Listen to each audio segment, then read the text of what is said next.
بسم اللہ الرحمن الرحیم نحمدہ ونصلی علی رسول الکریم میرا عزیز السلام علیکم۔ جیسے ہم سب مسلمانوں کو معلوم ہے کہ اللہ تعالیٰ کے مخلوقات میں سب سے اللہ کے قریب مخلوق جو ہے اور عزت والا ہے وہ انسان ہے۔ اللہ فرماتے ہیں قرآن میں وَلَقَدْ كَرَّمْنَا بَنِي آدَمَ، میں نے بنی آدم یعنی آدم علیہ السلام کے اولاد کو عزت بخشی۔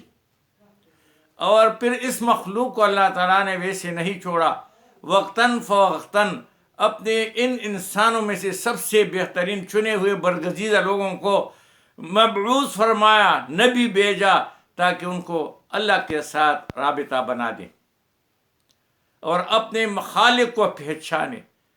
جتنے بھی انبیاء آئے ہیں سب نے انسانوں کے دل پہ محنت کی تاکہ وہ انسان جو ہے اپنا اللہ کو پہچانے اور اس کی عزت کرے، اکرام کرے۔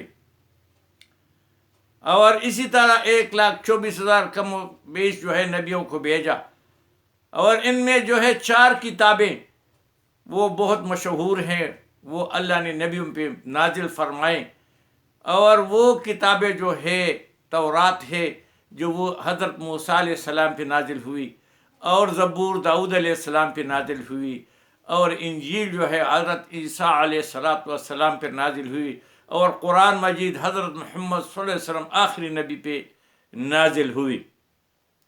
اور یہ جتنے کتابیں تھیں یہ نہ کوئی سائنس کی کتابیں ہیں، نہ کوئی میڈیکل کتابیں ہیں، نہ انجینئرنگ کی ہے یا نہ اور کسی چیز کی ہیں، بلکہ یہ نصیحت کی کتابیں ہیں۔ اس میں واقعات لکھے گئے ہیں، پرانے تاریخی واقعات ہیں، نبیوں کے ہیں، قوموں کے ہیں، اور مقصد ان کتابوں کا صرف یہی ہے کہ لوگ جو ہے اس سے عبرت پکڑے۔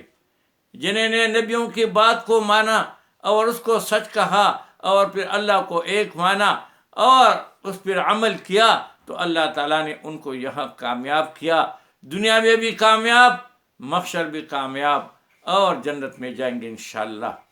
اور جن نے نبیوں کو بات کو نہیں مانا اللہ نے یہاں ان کو ذلیل و خوار کیا، ان پر مختلف قسم کے طوفان، عذاب، زمینوں کو اندر دسنا گئے، اور زمینوں پر ان کو الٹا کیا، ہواؤں کا عذاب اور چنگاڑنے کی آواز ان پہ آئی، اور وہ دنیا سے نیست و نابود ہو گئے اور ہمیشہ کے لیے ناکام دنیا سے چلے گئے۔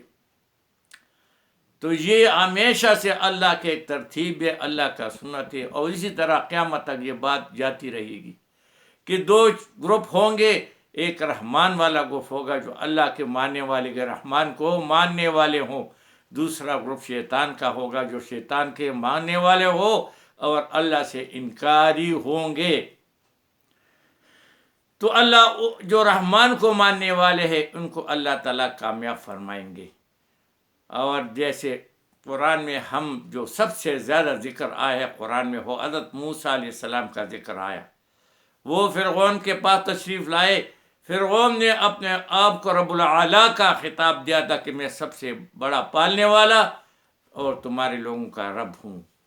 اور پھر جب موسیٰ علیہ السلام تشریف لائے تو اس کے روکنے کے لیے، پیدائش روکنے کے لیے اس نے بہت جتن کیے۔ اللہ تعالیٰ نے موسیٰ علیہ السلام کو اس کے گھر میں شہزادوں کی طرح پالا اور ان سے پالا، اور ان کے بادشاہ کے گھر میں، اور وہ اپنے آپ کو خدا کہنے والے، رب کہنے والے کے گھر میں پالا۔ اور پھر اس کے پاس مختلف قسم کے معجزے دیے، مگر وہ آخر انکاری ہوتا رہا، اور تب جو ہے وہ اپنی بادشاہت کے ساتھ، اپنی رب العلیٰ کے ساتھ، اپنی فوجوں کے ساتھ، اپنے قوم کے ساتھ اللہ تعالیٰ نے اس کو سمندر میں غرق کیا، اور اسی سمندر سے اللہ تعالیٰ نے جو بنی اسرائیل قوم تھی موسیٰ علیہ السلام کی، راستے بنا کر سمندر میں خشکی میں سے ان کو گزارا۔ یہ کرشمہ جو ہے اللہ نے دنیا کو دکھائے، اور ابھی تک اس میں مختلف قسم کے مووی بنے ہیں اور دیکھنے کے قابل ہے۔ جو سب سے مشہور ہے وہ ہالی ووڈ کی بنی ہوئی وہ ہے 10 کمانڈمنٹ، یعنی اللہ کے 10 حکم۔ تو اللہ نے پھر ان کو موسیٰ علیہ السلام کو کامیاب فرمایا۔ یہ دنیا کا ہمیشہ سے وہی ترتیب ہے اور قیامت تک رہے گا۔ ابھی جو آج کل آپ ملک کے حالات دیکھ رہے ہیں تو ایک طرف ایاک نعبد و ایاک نستعین ہے، جیل میں ہے، نام لینے پہ پابندی ہے، اور ان کی پارٹی پہ پابندی ہے، نشان پہ پابندی ہے، اور یہ اتنے ناسمجھ ہے کہ اس کو جیل میں ڈالا تو وہ اور بھی اللہ کی طرف متوجہ ہوا. وہ قرآن شریف کا کو جو ہے تلاوت کرتے دن رات، وہ نمازیں پڑھتا ہے، نفل پڑھتا ہے اور اللہ سے مانگتا ہے. اس کو پورا موقع انہوں نے دے دیا، بالکل اس کو جو ہے وہ عاجزی کرتا ہے، وہ سب چیزیں سے مبرہ ہو گیا. کوئی دنیا میں کسی سیاسی پارٹی کے ساتھ نہیں ملتا، کس کے ساتھ نہیں ملتا، صرف اللہ کی طرف یکسو ہو کے بیٹا ہے. اور دوسری طرف جو ہے وہ عجیب قسم کے پلاننگ کرتے ہیں، اور ہر پلاننگ ان کا الٹی ہو جاتی ہے. جو پلان وہ کرتے ہیں وہ پلان الٹا ہو جاتا ہے، جو پلان کرتے ہیں وہ الٹا ہو جاتے ہیں. انہوں نے کیا؟ کچھ نہیں کیا. سب جانتے ہیں، بچہ کوئی نہیں ہے، بچے بھی جانتے ہیں، جو چھوٹے چھوٹے بچے وہ بھی جانتے ہیں کہ بھائی یہ کیا ہو رہا ہے. مگر کامیابی جو ہے نا وہ حق کی ہے، سچ کی ہے. نہ حق کی کامیابی کبھی بھی نہیں ہو سکتی. تھوڑے وقت کے لیے وہ چمکدار لگتی ہے، اچھا لگتا ہے. Every glittering thing is not gold. ارے چمکدار چیز سونا نہیں ہو سکتا. تھوڑے ٹائم کے لیے چمکداری ہوتی ہے، پلاسٹک کے اس کے اوپر جو ہے وہ چمک آئی ہے گولڈ، مگر وہ گولڈ نہیں ہو سکتا. تو اس طرح بھائی یہ بات یہ ہے کہ تھوڑا کوئی تو سوچے بھائی کہ یہ قرآن میں جو واقعات آئے ہیں اور یہ کیوں آئے ہیں. اس کا مقصد یہی ہے کہ ہم اس سے عبرت سیکھیں. سوچے ذرا کہ بھائی ہم کیا کر رہے ہیں. ہم اچھائی اور برائی کس کو پتہ نہیں، جو کرنے والے ہیں وہ بھی ہے، وہ بھی جانتے ہیں، وہ بھی جانتے ہیں، اور آخر میں وہ دیواروں کے اثر ٹکرے مار مار کے ناکام ہو جائیں گے. اور یہ زندگی کتنی ہے، سب نے مرنا ہے، سب نے مرنا ہے، مگر یہ آخرت کو بھول چکے ہیں. اپنے جو ہے نشے، پاور کے نشے میں، اپنے دولت کے نشے میں، اپنے عہدے کے نشے میں، وہ گھمنڈ میں ہے. جو بھی اپنے آپ کو طاقتور کہتا ہے یہ کوئی طاقت نہیں. یہ ہم نے طاقتوروں کو دیکھا، ہمارے سامنے سب طاقتوروں کو دیکھا. بس یہ جو شیر کا چمڑا پہنے ہوئے اندر سے گیدڑ ہوتے ہیں، جب وہ چمڑا اتارے پھر وہ گیدڑ نظر آ جاتا ہے، پھر وہ بھاگتا ہے، پھر یہاں ٹھہرتا نہیں، یہ ملک چھوڑ جاتا ہے.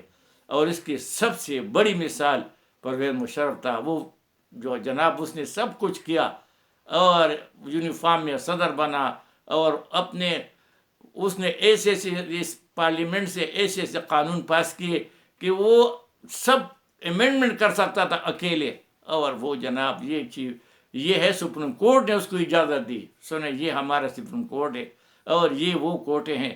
اس سے تو وہ بازار میں کباڑ میں اس سپریم کورٹ اور ہمارے کورٹوں سے بازار میں جو کباڑ میں کورٹ ملتا ہے وہ بہتر ہے. وہ کچھ آدمی پہن لیں گے، وہ گرم سردی سے اس کو کوئی تو گرمی مل جائے گی، کوئی بہتری ہوگی. یہ کون سا کورٹ ہے؟ کروڑوں روپے اس میں خرچ ہوتے ہیں، ان پہ مراغات ہوتے ہیں، اور پھر کیا کرتے ہیں ان کا ضمیر جو ہے وہ دولت کی وجہ سے جو ہے وہ بالکل مر جاتا ہے. اور پھر وہ ایسے ایسے فیصلے کرتے ہیں جیسے یہی بھائی یہ سارے فیصلے آپ نے سنے، آپ نے دیکھے، دوبارہ کرنے کی کوئی ضرورت نہیں. سب جانتے ہیں، کرنے والے، فیصلہ کرنے والے، فیصلہ سننے والے اور فیصلہ کرانے والے سارے جانتے ہیں. مگر رحمان اور شیطان، حق اور ناحق، جھوٹ اور سچ کا مقابلہ ہے. اور پھر آپ خود سوچے کہ جو کامیابی کس کو ملے گی؟ وہ حق کو ملے گی، وہ سچ کو ملے گی، رحمان کو ملے گی. وَمَا عَلَيْنَا إِلَّا الْبَلَاغُ.